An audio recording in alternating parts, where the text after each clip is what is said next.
Hello, everyone, and welcome to the Golden Astrologer podcast. My name is Deb McBride, and it is February 2nd, 2020, on a Sunday evening in Santa Cruz, Costa Rica. And this week, we have some interesting things happening. We have two planets changing signs this week. So tomorrow, Mercury, the planet of communication, leaves Aquarius and goes into Pisces. Now, this is interesting because Mercury is the planet, as I mentioned, of communication, articulation, analysis. It kind of likes being in Aquarius. It's a good expression for Mercury to be in Aquarius. But once tomorrow comes and it moves into Pisces, Mercury is now in what we call it's in its opposite place of where its rulership is. So Mercury rules Virgo, and the opposite sign is Pisces. And so Mercury is no longer operating in the realm of comfort for itself. And it's in its detriment there. What that means is, and it doesn't mean it's like detrimental to have Mercury in Pisces. And if you have Mercury in Pisces, it's really bad. It doesn't mean that at all. It just means that Mercury, which is an articulate, intellectual, analytical planet, does better in those kinds of signs, like Gemini and Virgo and its rulership and often Aquarius. But once it gets into a feely sign like Pisces, this is where Mercury does not have words. And so now we are losing words in the sky also, because the sun is in Aquarius and will be for another couple of weeks, and Mercury is now in the watery realm as of tomorrow. So right now Mercury is in Aquarius, tomorrow it goes into Pisces, and putting Mercury, a planet of articulation, in the watery realms means that Mercury is going to be in a place of feeling, sensitivity, intuition, rather than a place of hardcore analysis, fixity, as it was in Aquarius, detailed words, speaking, communicating eloquently. This is, I have no words. This is, my words fail me, or it defies description, or it defies any sort of real clarity, because it's all ethereal. Now, Pisces is the most ethereal of all the signs. And we already have Neptune and we have Venus in Pisces. And last week, you'll recall that they were conjunct, and then they met up with the moon last Tuesday or so. And now we are moving to a place where Mercury goes into its place alongside these other two planets, and it's never the same for Mercury. Mercury's like, what do I say? What can I say? Now we're in the place where Mercury has to keep quiet and intuit or meditate. And I really think that it's valuable to go into a place of meditation when Mercury goes into Pisces, because once we're dealing with those realms, then we can, if we keep quiet, we get information. If we find solace in silence, we get information. So this is a different way of achieving and gaining information from Mercury. This isn't something where we are getting Mercury to act in the normal way and communicate and speak and think and articulate in the normal way. We are getting Mercury to intuit. We are getting Mercury to be silent and listen.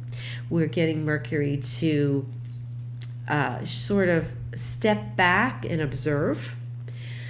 And these are not typical things for Mercury to do. And so when we start looking at Mercury's activity in the sign of Pisces, we start looking at something that is completely foreign to Mercury. And it only happens once a year. Mercury goes through Pisces, happens once a year. It's not like it goes into Pisces like 2 months from now. It's going to do this, and actually we're going to get some retrogrades here. But what's happening is Mercury's going to spend a little more time in Pisces because it is going retrograde on the 16th of February. And it's retrograde until about the 9th of March, and it's going to go back into Aquarius. So here's what we're looking at. So this is an important moment because Mercury is at the end of Aquarius today, and it's going to go into that retrograde on the 16th. And so we're starting the journey in Pisces tomorrow. And when we get to, around the 10th of March, and we get to this moment when Mercury is turning direct, Mercury is going to be at 28 degrees of Aquarius. Now, that means we are dealing with the moment. Okay, so where we are right now, Mercury is 29 Pisces. Yesterday, Mercury was 29 Aquarius. Yesterday, Mercury was 28 Aquarius.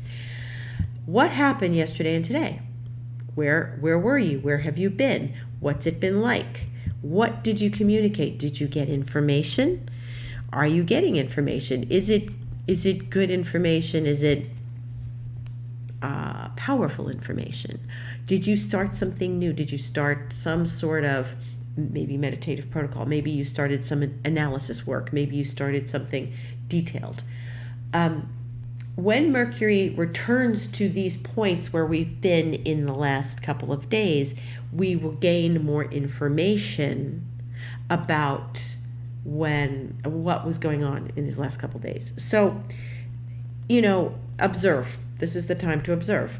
So where Mercury is yesterday and today, we're going to revisit at the 10th of March. Mercury's going to turn around at 28 Aquarius and revisit yesterday and today. And so when that happens in early March, Mercury is coming back and it's going to give us some more information about where we have been these last couple of days. So it slides forward in that time. So we have to be very aware and conscious of our conversations right now. And maybe you want to write them down. Maybe you want to, if you have a turning point, if you have thoughts, if you have decisions. And Mercury's where we make decisions. And Saturn's where we make decisions too. But, Mercury is where our thinking mind decides something. And so when you're dealing with mercurial energy, sometimes Mercury's a little funny, a little bit of a joker, a little bit of a trickster. And so when it goes retrograde and it's in Pisces, which is kind of the invisible realms, it rules the invisible realms, maybe Mercury's not going to be forthcoming with this information. So I suggest you pay attention to what's happened yesterday and today. You pay attention to where Mercury lands, what happens on the 10th of March, and notice how they compare.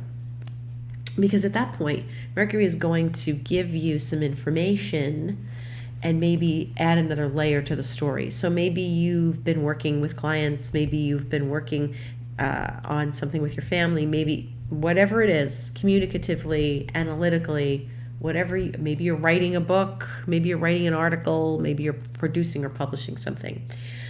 Mercury is going to give you this information in the last few days, and then you're going to turn around and see it again sometime around the 10th of March.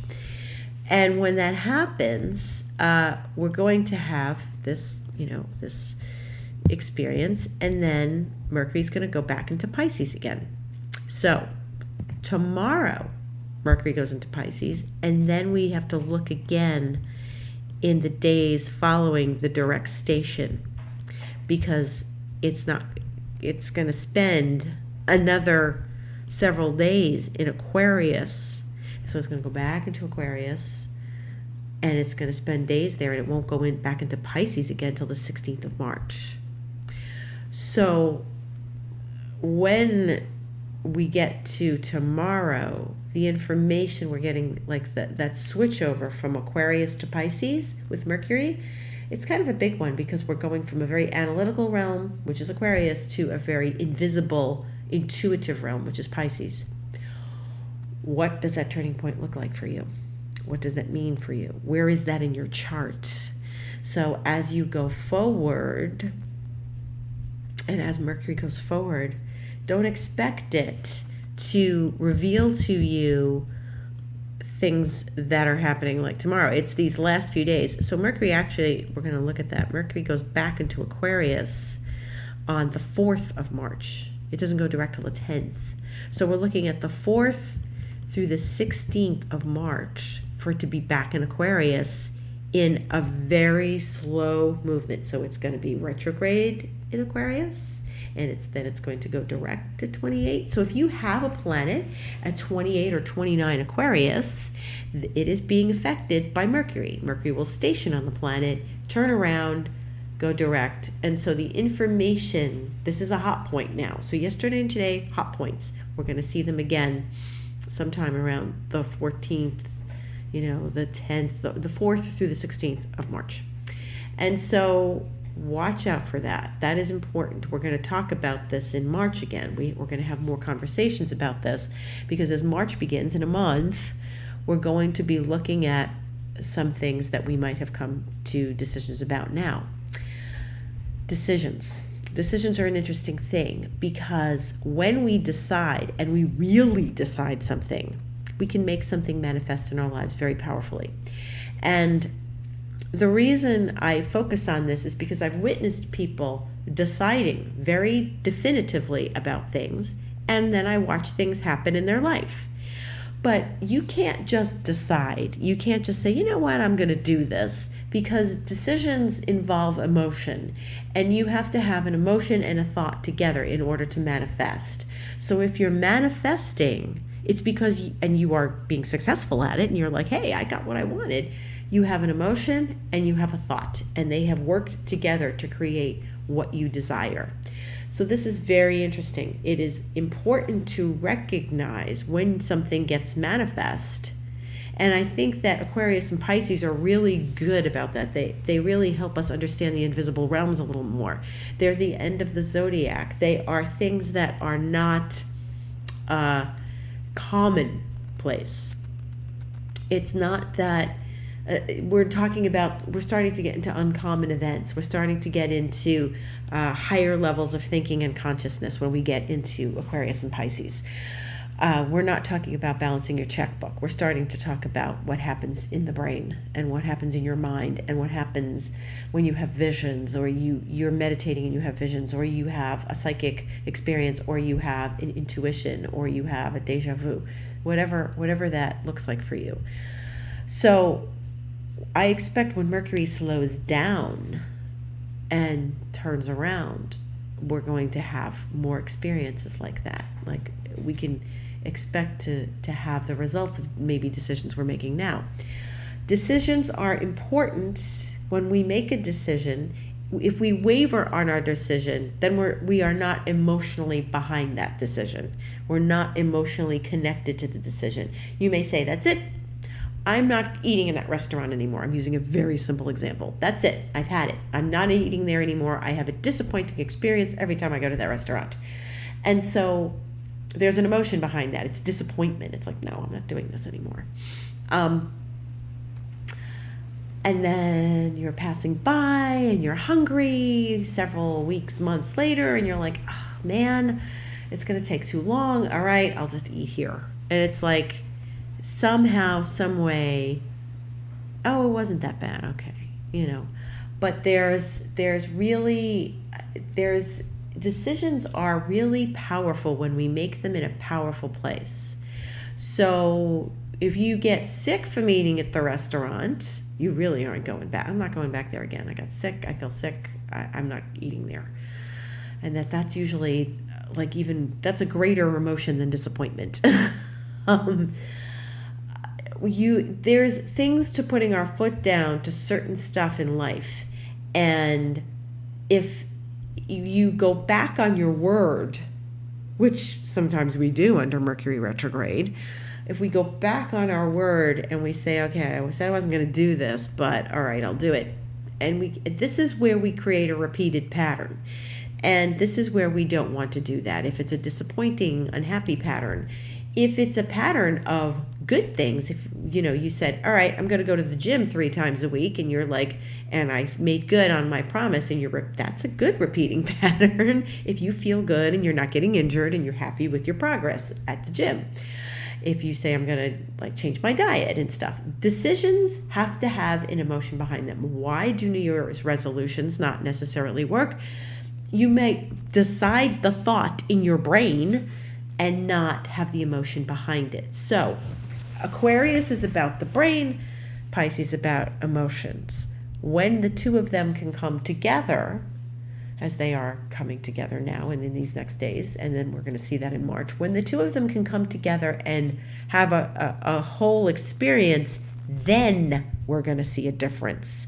Then if my heart is involved in that decision, then it's really something important. And that's what's really, really, really happening when we decide and we manifest. If I see something I want and I see that there's no contest, like that's it, that's what I want to do, well, or that's what I want to buy, or that's what I want to have, or that's what I want to start, then anything that's sort of wavering in the in-between space between deciding and emoting, it's, well, I made the decision I was going to go on a diet, that kind of thing. If you make that decision, you got to stand behind it. And so we don't always fulfill what we think we want without one component of that. You may emotionally feel something and your heart may be in it, but your brain has its doubts. So there's the reverse of that. So look at that in these next days and weeks. Look at what you're deciding. Look at what's important. Look at where you say, I'm not doing that anymore. Or, yes, I am taking the risk. I am jumping in. I am going into this without worrying about it. I'm going to connect and be firm about it. And that's when you get your answers. That's when you get results. And people wonder why they don't get results. It's because both of those components have to be, results or manifestations, both of those components have to be involved. So that's the important thing to know about making decisions and Mercury. And it doesn't mean you have to be hard about it. It just means your heart has to be there. And if your heart's not there, well, then how can you decide? How can you decide if your heart's not in it? So ask your heart first. And we've been talking a lot about that. So then there's Venus. This is the last week that Venus is in Pisces. Now, Venus, here we go again. Venus likes being in Pisces. Mercury doesn't love being in Pisces. Venus does. Venus is exalted in Pisces. This is a wonderful, beautiful place for Venus. It's good for friendships. It's good for creativity. It's good for love. It's good for passion. It's good for altruism. Pisces is an altruistic sign. Venus loves being in Pisces. The goddess is happy there. But at the end of the week, as we move through the days, Venus is going to move into Aries. And that would be on the 7th of February, which is Friday. Now, if Venus moves into Aries, and actually it's going to have a nice relationship with the moon that day because the moon will be in Leo, and all the goddesses are in agreement because they're in fire signs and they want to get things done. Yeah, Venus gets things done in Aries, but she doesn't necessarily make friends because the friendship part of Venus is more in the Pisces realm. So here we are again where Mercury went from Aquarius, where it likes being analytical. It went into Pisces, where it's not really getting to do that. Now we're getting Venus, which loves and cherishes and understands and has compassion in Pisces. And then it's moving into Aries, which is not its favorite sign because it belongs in Libra. Libra is the opposite from Aries, and here we are again with detriment. Now, that doesn't mean the message doesn't get through. Two of the most famous sex symbols in Hollywood history, which were Elizabeth Taylor and Marilyn Monroe, they both had Venus in Aries. And, if you chart their love life, well, that's another matter. They Elizabeth Taylor alone is, you could write books on her love life. And Marilyn's was less than charming for her, too, compared to what they wanted. And here it is again. Venus is what we want. Venus is what we desire. We need Venus because it helps us understand what we want. Well, sometimes when Venus is in Pisces, we are a little bit wavering about what we want. And Venus in Aries may be more decisive, but it's not a great place for Venus because Venus is not giving itself, the heart and the soul that it has in Pisces or Libra, or the aesthetic that it has in Libra. It's a little more impulsive in the first sign of the zodiac, in the fire sign. It's a little more impulsive because it's in, okay, I just want to do it. Come on, let's just get married. All right, I'm getting married. All right, wow, that was a whirlwind romance. Venus and Aries, yeah. This is more the goddess, Diana, the huntress, Athena, the goddess of, of more like of war and peace and stuff, and those are more warrior goddesses. There are warrior goddesses in the Greek and Roman pantheons, but they relate to that Aries because Aries is a warrior. So this is another thing. Venus is going to be in Aries. Venus will not retrograde in Aries. Venus will retrograde later in the year in Gemini, but so we have a few weeks with Venus in Aries. So this is where she's more combative. So we have to look at things where she's going to be a little more combative and not as nicey-nicey as she was when she was in Pisces. People may expect things of you. People may make demands on you. That's what Aries does. Come on, I'm impatient. Give it to me. I need it now. Well, what's the story? Why is it taking so long? Hey, and that's like, hey, what are you talking about? You're hurting my feelings. And Venus in Aries is really not something that's a great place. It isn't. She doesn't express herself the best there. So okay, so people might drive you a little crazy for the next few weeks. Just go through it. It's not going to be forever. Venus goes into Aries once a year, and by early March she will be in one of her favorite signs, which is Taurus. Then she'll be contending with Uranus, but that's not a big deal. That gets exciting, but really we're not dealing with, it's early March that things start to shift again. We're with Mercury and Venus. And so in the meantime, we're dealing with, sort of the warrior goddess. So if you need a battle fought, well then, hey, call on Venus in Aries. She's going to fight your battle. Mars is better at fighting battles than Venus because that's Mars's game. But don't create issues in relationships where there are none. And that's the cautionary tale of Venus and Aries. Don't be impatient. Don't go, that's it, this is done, I'm throwing my hands in the air. Sorry, bye.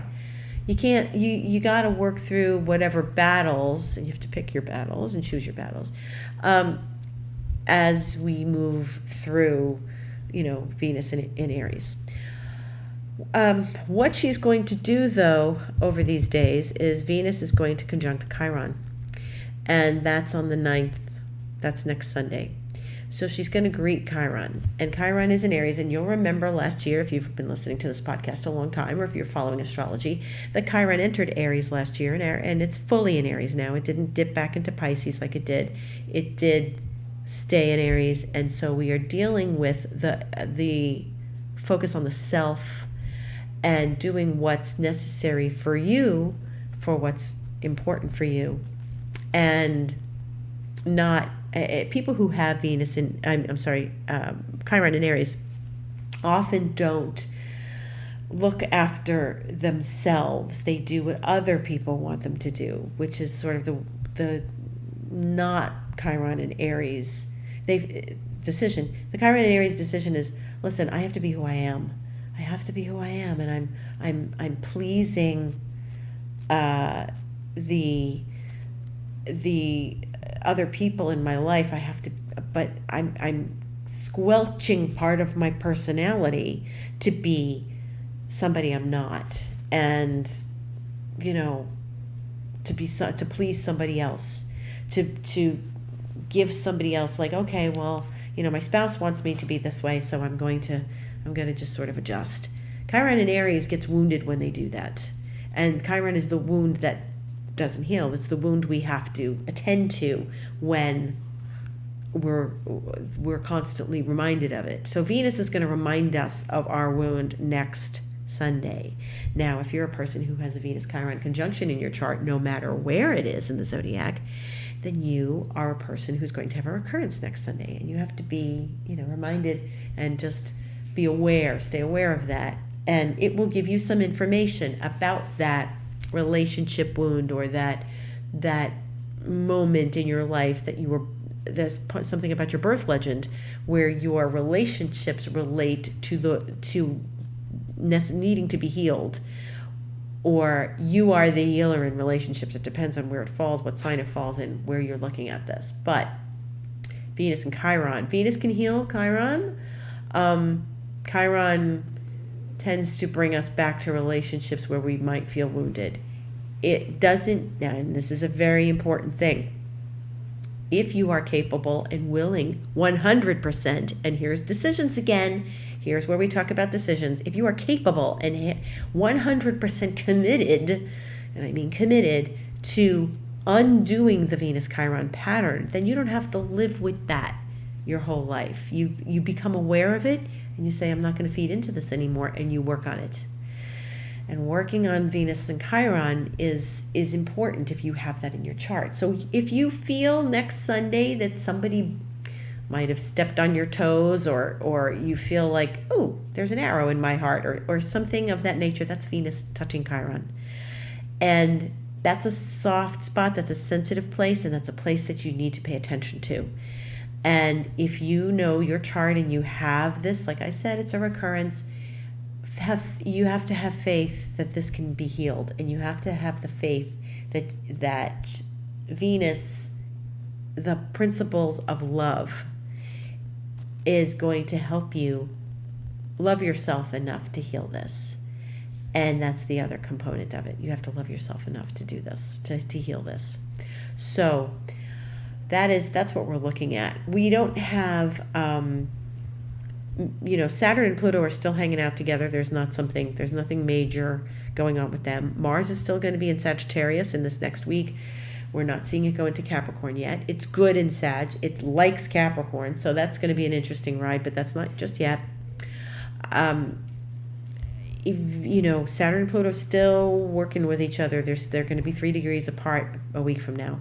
But Jupiter is at 15 Capricorn as of next Sunday. It's really, really going to be going toward that Pluto.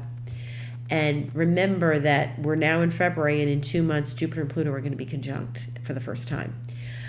Which then brings us back to, and I hate to be blatantly self-promoting, but I have to share with you that I do have a video. And if you are interested in hearing what's going on this year, I've made a video. You can purchase it for $15. You just go to my website, thegoldenastrologer.com, and click on book online. And that video is down where you book appointments. You can purchase it, and I will send you the key to get into it. So you're welcome to do that. It will describe the 3 passes of Jupiter and Pluto that we're going to have this year, which are very important and require us to stretch what we feel we're capable of doing in our lives to achieve something, to get to that mastery that we're learning about during Saturn and Pluto. So on that note, it's Sunday, February 2nd. I bid you a good week. I wish you well this week, and listen to Mercury. Stay astute and aware of what Mercury is telling you, and be accessing that warrior goddess, no matter if you're male or female. If you're a guy, and men relate to Mars energy, which is where Aries is, Aries rules, Venus comes in and softens it up a little bit, so you should be aware of that. So I thank you for listening. My name is Deb McBride. My website is thegoldenastrologer.com. My Instagram is The Golden Astrologer, where you can see videos about what's going on in the week and messages about that. Also, my Twitter is @DebAstrology. I write a blog. It's on my website. And you are welcome to book a session with me. And that is on the Book Online feature of my website. I do this podcast every weekend, so I welcome you to go back and listen. That's also available on my website, in iTunes, and other places where podcasts are available. I've been doing astrology for over 30 years, so I'm a very seasoned astrologer, and I invite you to enjoy what I put out astrologically on my website and other venues. Thank you so much for listening. Hope to see you next week.